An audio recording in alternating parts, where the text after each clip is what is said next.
everybody, Mike Pfeiffer with Pfeiffer Hobby Supply. Today we're going to do the ACT3 Update 46. I'll show you what I've been up to in the last few days or a couple of weeks, whatever it's been. I lose track of time when you're retired. But anyways, let's see what's happening here. Okay gang, the first thing I want to show you is, and you've already seen part of this last week, but I had these pickup trucks in there. I had a leftover horse from my cowboys, which I'm going to show you in a minute, and I decided to tie him up over there at the Schmelly Meats. And you can see the cattle in there. I put some boxcars, the boxcars that were there, back in there, which is no big deal. Let me show you what I did with a couple other cowboys I had. Okay, I had two cowboys here, and I decided to put them in just riding horses across the area over here by the lake. As you can see in front of the black horse, there's also a dog with them. They're just out having some fun riding horses. Let me back up in this particular area here and show you another thing that I have planned and another couple of things I've done. Okay, one of the things I have decided that I am going to do is this old house here, abandoned house. I'm going to cut this out right here on the top of this little hill. I'm going to put this building up here. I'm going to put like a little gravel area down here and some steps going up to this old abandoned house here. Maybe put some junk around it. I decided I kind of like the way it looks there. Another thing that you can see, that maybe you can see, maybe you can't see, I put a little foliage around the bottom of the crossbuck there to replicate grass growing around the bottom of the pole. Same thing along the posts on the road, just put some grass in there. And let's see if I can turn the camera this way, and we'll zoom in right about here if I can.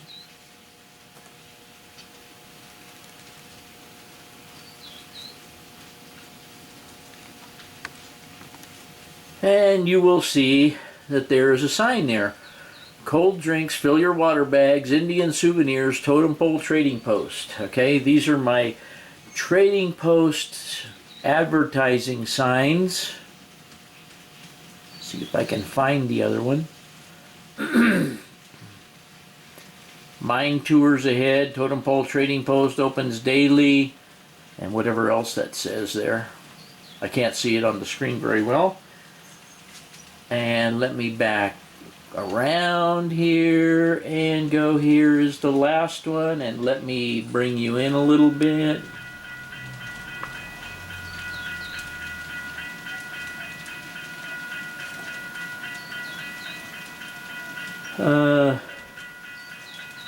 Actually, I'm at a wrong angle to read this. For what? Something for what you have been waiting for. What you've been waiting for. Next on the left, totem pole trading post.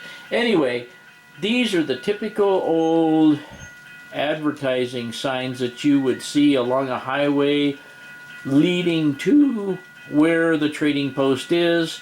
You may remember having seen these on the previous layout. They were on a highway leading to the trading post, but you can see that I now have them in along the highway going down the hill, and the trading post at the bottom of the hill. Another thing I'm going to do, that I've decided I'm going to do, and this is in the wrong place, but this house is probably going to go in there somewhere, and that one's going to stay there. And I think I had mentioned before that I'm going to cut a little road coming off of the highway here up to those abandoned buildings there.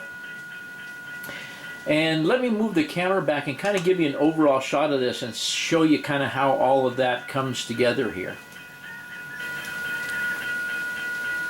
Okay, so here you can kind of see how all that's going to come together with the highway signs, the advertising signs along the highway, and how it will be once I get those mounted down, and once I get this one over here mounted down with some foliage and some trees around them. There's always some few living and dead trees around these old abandoned buildings out here in the Southwest. But I think I kind of like that look. It gives you something to look at as you're looking at that open scenery there, or open territory. I also have a canoer or two that I plan on putting out on the lake over there. The thing about that lake is it's not a public lake, so you've got to hike into it. So they would have had to carry their canoe in. Let me think about what else I can tell you here. I mean, I've got some other things on the other end of the layout, but I'm going to show you what I've cleaned up here and where I'm headed now.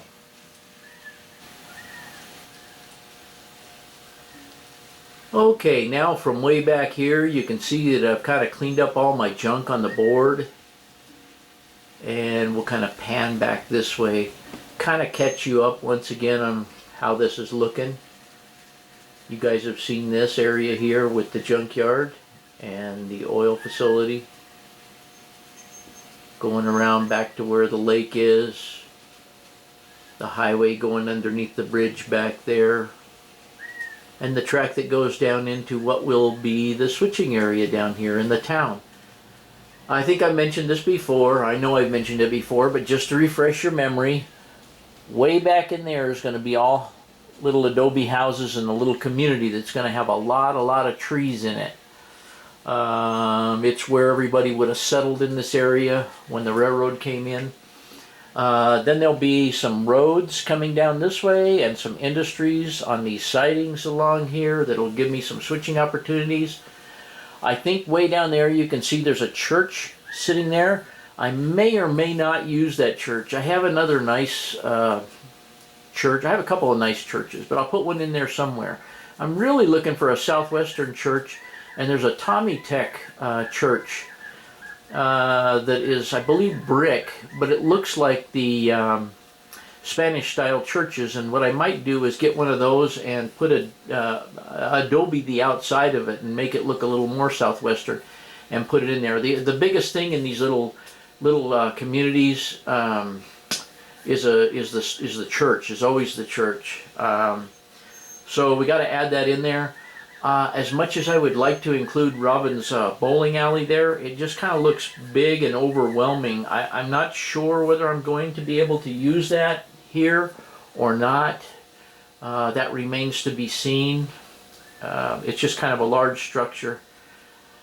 But we'll see. Nothing's firm until I just get moving along here. But you can see that I've cleaned that up and I have area to start working on some of that stuff down there, which is a good thing.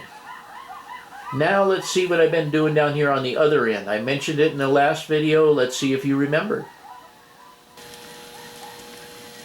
Okay, here's what I've been doing down on this end. I had mentioned that I wanted to put a cattle pen in here. Give a place for my cowboys to be driving some cattle down and into the pen to be picked up and taken to the slaughterhouse. Unfortunately, for the cows. Let me try and zoom in a little bit on this.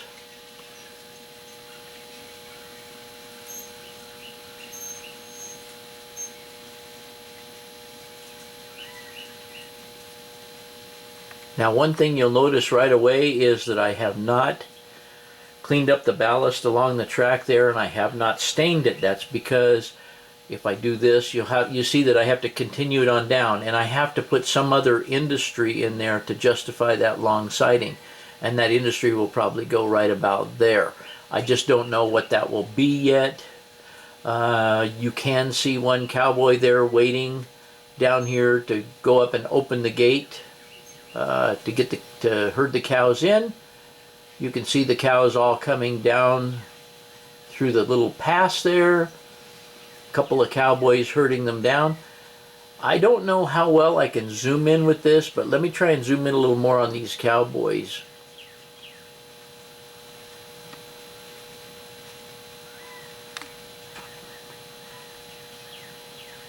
They are pretty nice, and I know the first question I'm going to get on these is, where did I get them? The unfortunate answer is I don't remember. They are pewter or cast metal, some kind of cast metal, not pewter, they're not that hard, but some kind of soft metal. They had to all be painted. The cows are from a couple of different manufacturers that I painted most of them. You can see one cowboy there with his hat up in the air on the light color, on the white horse. You can see the other cowboy with a lariat in the air. Like I say, all these guys had to be painted. I really kind of enjoyed it. It's hard to find cowboys, as most of you may know. And then this, like I say, this cowboy down here is just waiting. Let me see if I can get the camera closer and get a better shot of these guys, or at least this guy. Okay, here's a close-up of that cowboy sitting on his horse. They're real nice. Unfortunately, like I say, I wish I could remember who to tell you to go to get them. I've had them for quite some time, and like I say, they're cast metal. Take a little bit of painting, obviously. And let me give you a relative size here. There's my finger. So you can see that they're not very big, and they're not the easiest things to paint. However, the raised detail on them was such that it was not as bad as I pictured. The cowboy is separate on the horse, by the way, and his legs come spread apart to fit down over the saddle. So you can remove the cowboy, paint the horse, the saddle, and the blanket, and you know, the reins and all that stuff. And then you can paint the cowboy individually, then stick him down over the horse, and then just squeeze the legs together, and he'll stay there. Although I did put some white glue on these guys to keep them on there. But anyway, I enjoyed doing it. Let me back up here, if I can.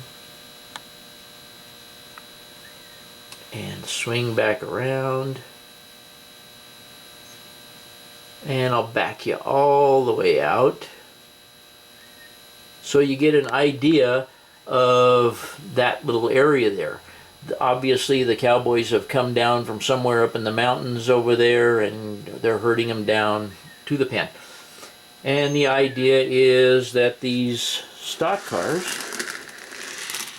will be going up there, in there, to be loaded. That's all I have for that area right now. However, if I swing around here a little bit, you may or may not be able to see that I have added a few things at the Roundhouse. I have added some piles of ties back there. I have added a dumpster. I have added, well, I think those barrels were there. They left a cone sitting out here. What the cone was for, I don't know. They just left it outside. We have a couple gentlemen talking to each other across the tracks right there. I did add a dumpster, and you can just see it beyond the tree right there. If I pull the tree back a little bit, you can see the dumpster back there next to the locomotive. Haven't added anything inside. Added a gentleman standing over here by the turntable, and honestly, that's about it. But it does take, I have to go through my detail box and you know, just start pulling out some of the details and things that I've found in other locations to get them mounted. Let's just watch a train go by for now.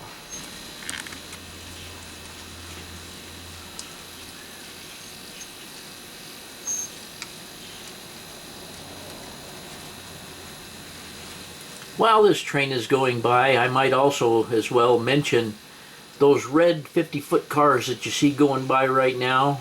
I had one, and then I bought the 4-car set that Microtrains did.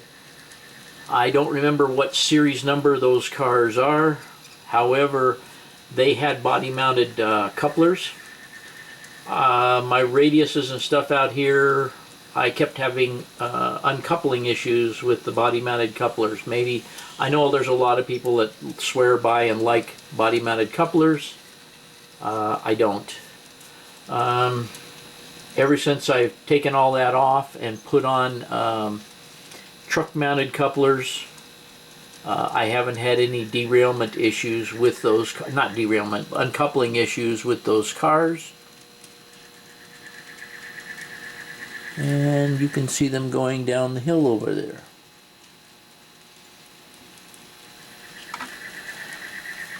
I also put some metal wheels on them just because I had them sitting there while I was putting the trucks on.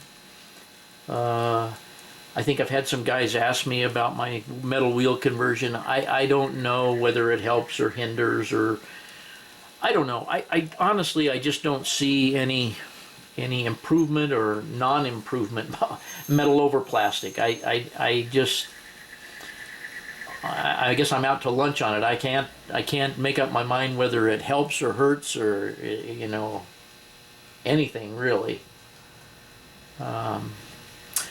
But I guess getting back to the subject at hand here, I think, I don't know if I have anything else. I do have one other thing to show you. I just turned around, happened to notice. I've been doing all kinds of crazy odd things, so that's why my mind's so scattered about what's been happening out here. Let me show you real quick. Okay, one thing that I just did happen to notice while I was standing here, I did find my Papa Bear.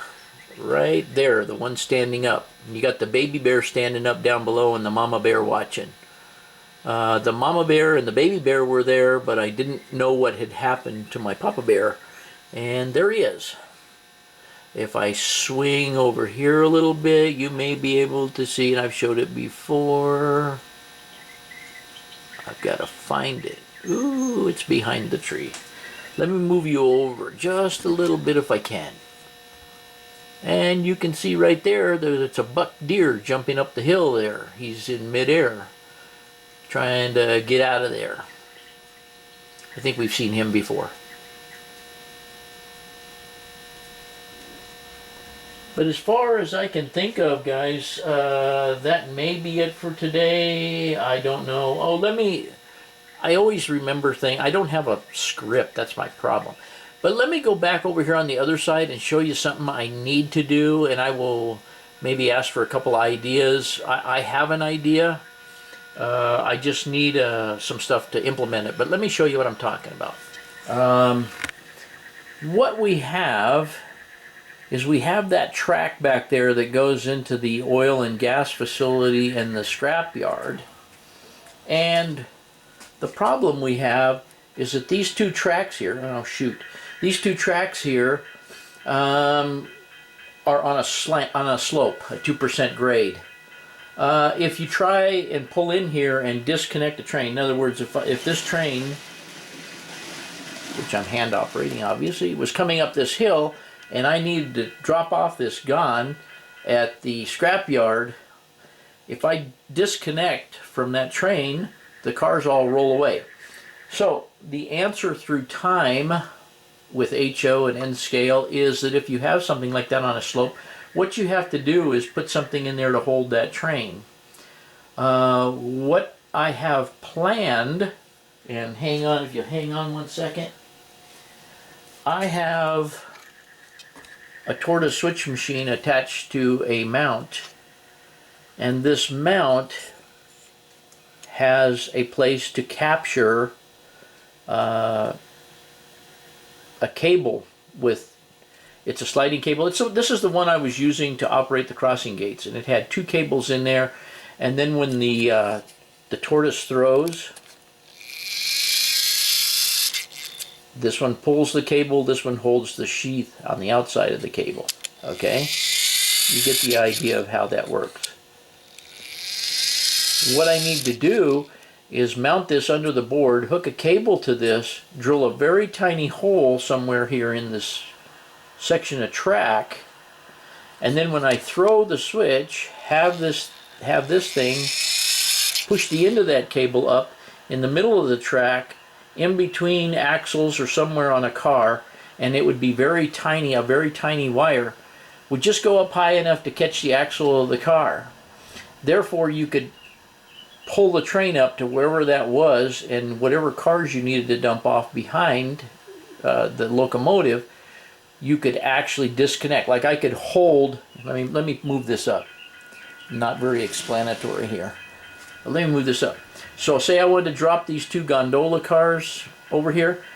If I had the pin up here somewhere, I could raise the pin on the box car right here, disconnect the two gondola cars, hold the train on the incline using the box car, and then go in and do my business and come back out. And the same thing would apply going downhill as well, I hope.